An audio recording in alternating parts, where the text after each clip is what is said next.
बिस्मिल्लाहिर्रहमानिर्रहीम। आज 3 अहम केसेस की समाअत है। Number 1, cipher case.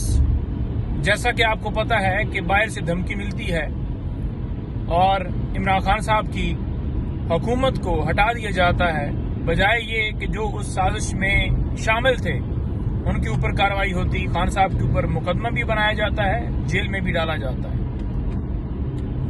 उस केस के अंदर जिस तरह से जज साहब ने कार्रवाई चलाई, जिस तरह से हुकूमत ने नोटिफिकेशंस निकाले, तमाम नोटिफिकेशंस को इस्लामाबाद हाई कोर्ट ने कलअदम करार दिया और तमाम कार्रवाई उसको ख़त्म करते हुए दोबारा से अगस्त के महीने से स्टार्ट किया।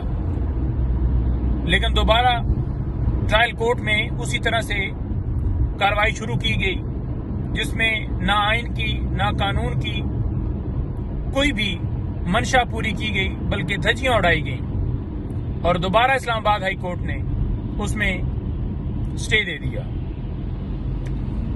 दूसरे नंबर पर तौहीन इलेक्शन कमीशन।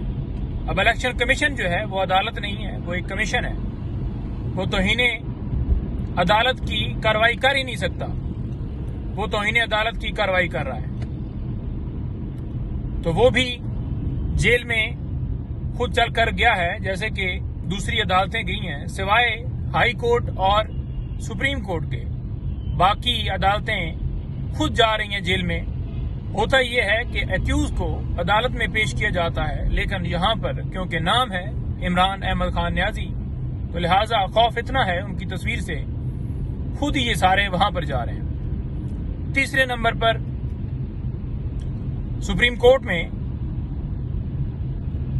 तौहीन अदालत की दरख्वास्त जो दी थी वो फिक्स है, जिसमें लेवल प्लेइंग फील्ड के हवाले से जो पहले गुजारिश की थी और सुप्रीम कोर्ट ने हदायत दी थी कि इनको सुन के उसका सदेबाब किया जाए।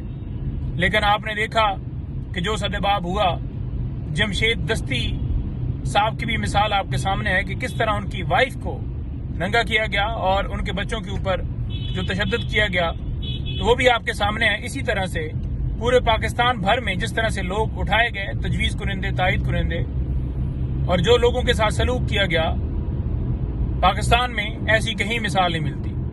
अब देखते हैं पाकिस्तान की सबसे बड़ी अदालत जिसमें ये मुकदमा फिक्स है। कल भी आपने रिमार्क्स देखे जिसमें ये कहा गया कि इमरान रियाज कौन है।